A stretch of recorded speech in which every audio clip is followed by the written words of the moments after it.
दोस्तों, इस बार बिहार इलेक्शन में बहुत सारे फर्जी वोटर्स उड़ जाएंगे या उड़ा दिए जाएंगे। अब फर्जी जो होगा वो वोट नहीं डाल पाएगा। दोस्तों, मैं एक वाक्य सुनाता हूँ। 1997 या 98 की बात है। मैं ट्रेन में स्लीपर क्लास में सफ़र कर रहा था। बोगी यात्रियों से भरी हुई थी और लोग राजनीति पर चर्चा कर रहे थे। हमेशा करते रहते हैं लोग।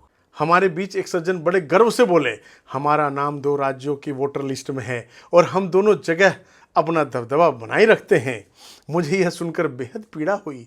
मैंने मन ही मन सोचा, अगर वोटर लिस्ट में ऐसी दोहरी प्रविष्टियां रहेंगी तो फेयर एंड फ्री इलेक्शन की कल्पना ही बेमानी है। क्या वाकई कोई ईमानदार लोकतंत्र इस गड़बड़ी के साथ टिक सकता है?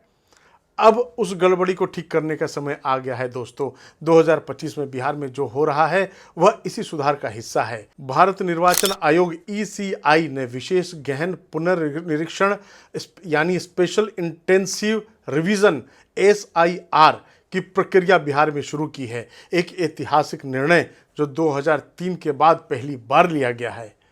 दोस्तों, प्रश्न है, क्या हो रहा है इस पुनर्निरीक्षण में? आपको मैं क्रमबद्ध तरीके से बताता हूं। 2003 के मतदाता सूची को आधार बनाया गया है क्योंकि इसी वर्ष आखिरी बार गंभीरता से जांच हुई थी। जिनका नाम 2003 के लिस्ट में है उन्हें कोई दस्तावेज देने की जरूरत नहीं है। जिनका नाम 2004 के बाद जुड़ा है, ध्यान से सुनिए, 2004 के बाद जुड़ा है या जो अब 18 साल के हुए हैं, उन्हें जन्म प्रमाण पत्र या यह प्रमाण देना होगा कि उनके पिता का नाम 2003 या उससे पहले की मतदाता सूची में था। अगर किसी का नाम लिस्ट में है लेकिन संदेह है तो आयोग जांच करवा सकता है और यदि कोई व्यक्ति अपनी नागरिकता सिद्ध नहीं कर पाया तो उसका नाम हट सकता है और पुलिस जांच भी हो सकती है। कुछ विपक्षी नेता और नागरिकों का दावा है कि यह प्रक्रिया NRC यानी नेशनल रजिस्टर ऑफ सिटीजन्स की तरह है, जो नागरिकों को परेशान करने और वोटिंग अधिकार से वंचित करने की चाल है। वह इसे right to vote, equality before law और डिग्निटी के खिलाफ बता रहे हैं।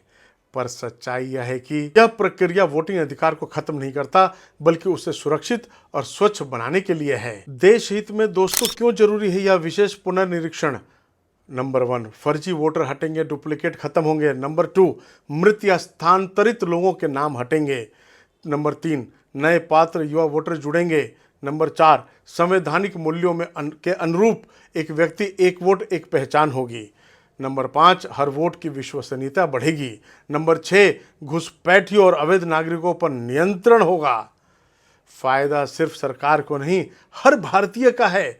जब वोटर लिस्ट साफ होगी तो नेता भी साफ होंगे। जब सिस्टम मजबूत होगा तो राष्ट्र मजबूत होगा। चुनाव सिर्फ वोटिंग का नहीं, भरोसे का पर्व होता है और यह भरोसा तभी बनेगा जब मतदाता सूची निष्कलंक हो। दोस्तों, कई लोग बोलते हैं क्या इससे डरने की जरूरत है? मैं कहता हूं बिल्कुल नहीं। यदि आप भारत के नागरिक हैं और आपने सही तरीके से वोटर ID बनवाया है तो आपको घबराने की कोई ज़रूरत नहीं है। सिर्फ दस्तावेज दिखाइए, सहयोग करिए और देश हित में सहभागी बनिए। और ये कोई राजनीति नहीं, राष्ट्र नीति है। अगर हम मतदाता सूची को गंदा रखेंगे तो लोकतंत्र कभी साफ नहीं हो सकता। आज जो हो रहा है वह सुधार है, राजनीति नहीं। यदि कोई संदेह है तो चर्चा होनी चाहिए, जवाबदेही होनी चाहिए। पर यह कहना कि देश अपना नागरिक खोजने का अधिकार भी खो दे, यह खुद संविधान के साथ अन्याय है। SIR special intensive revision of electoral roll में अपना नाम जोड़ने के लिए फॉर्म 6 भरते समय 11 दस्तावेजों में से कोई एक भी प्रमाण पर्याप्त है। इनमें से कोई भी एक दस्तावेज हो तो आप आवेदन कर सकते हैं। अभी सुप्रीम कोर्ट ने आज ही एक अपना निर्णय सुनाया है कि यह जो प्रक्रिया चल रही है उस पर कोई रोक नहीं लगेगी। सुप्रीम कोर्ट ने एक और बात कही है कि हम आधार कार्ड इस्तेमाल क्यों नहीं कर सकते इसमें, जबकि हम कास्ट सर्टिफिकेट बनाने के लिए आधार कार्ड हम इस्तेमाल करते हैं, इसमें कर लेना चाहिए। तो दोस्तों, जैसा इलेक्शन कमीशन ने कहा है कि एक इसका एक्ट है, आधार कार्ड एक्ट है, उसके अनुसार आधार कार्ड जो है नागरिक प्रमाण पत्र नहीं है। उस एक्ट के मुताबिक ही इसी ने काम करना है, इसी उससे ऊपर नहीं जा सकता है। देश में अलग अलग हिस्सों में घुसपैठियों का होना और उनका लोकतांत्रिक प्रक्रिया में भाग लेना, ये सिर्फ चिंता नहीं, खतरे की घंटी है। ऑपरेशन सिंदूर के बाद दोस्तों आपको याद होगा जब परतें खुली तो पता चला कई लोग जो भारत के नहीं थे वे भारत के मतदाता बन चुके हैं। है ना आश्चर्य की बात।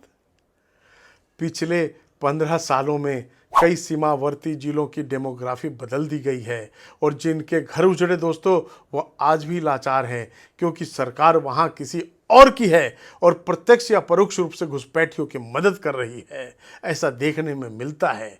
हमें लगता है एक आम नागरिक न्याय के लिए गुहार लगाता है पर लगता है कि अधिकारी आंखें बंद कर लेते हैं और विरोध करते भारतीय नागरिक उसको क्या मिलता है, उसको मौन न्याय और राजनीतिक तुष्टीकरण का सामना करना पड़ता है। अभी हाल ही के दिल्ली के विधानसभा इलेक्शन में हमारे अरविंद केजरीवाल दद्दा भी परेशान दिखे।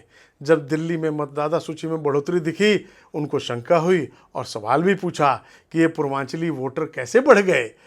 और अब की बात क्या है दोस्तों, विपक्षी मित्रों की अब समस्या है कि देश अपनी मतदाता सूची को शुद्ध क्यों कर रहा है। गजब की बात है। चिट भी मेरी पट भी मेरी। तो आप क्या चाहते हैं, क्या देश को हाशिए पर ला दें या तुष्टीकरण की चाशनी में डुबोकर उसका दम घोट दें। सोचियो मित्रों, अब भी वक्त है। देश हित में क्या सही है आपको तय करना होगा। मतदाता सूची का पुनरीक्षण राष्ट्र के लिए आवश्यक है। दोस्तों बिहार के अभी देखा गया है कि सीमांचल जिलों में चौंकाने वाले आंकड़े सामने आए हैं। जो आप देख सकते हैं कि जो आधार कार्ड 100% होना चाहिए वही किशनगंज में 126% है, कटिहार में 123% है, अररिया में 123% है, पूर्णिया में 121% है। यानी कि 20 से 30% आधार कार्ड ज़्यादा बना हुआ है लोगों का। मतलब 100 लोगों पर 120 से आधार कार्ड। सवाल उठता है ये अतिरिक्त आधार कार्ड किसके लिए बनाए गए हैं और क्यों।